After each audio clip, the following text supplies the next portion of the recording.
Hi everyone, in front of me I've got Xiaomi Mi 10 Pro, and let me share with you how to reset up preferences on this device. So first of all we have to enter the settings, and now let's find the apps section, which should be right here under the battery and the performance. Now let's tap on manage apps, and here we have to tap on this three dots icon in the right upper corner.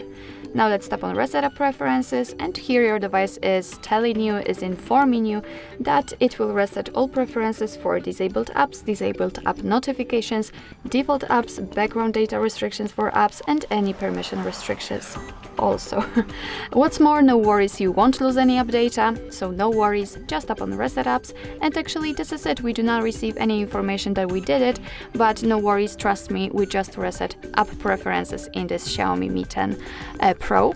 Thank you so much for watching. I hope that this video was helpful, and if it was, please hit the subscribe button and leave the thumbs up.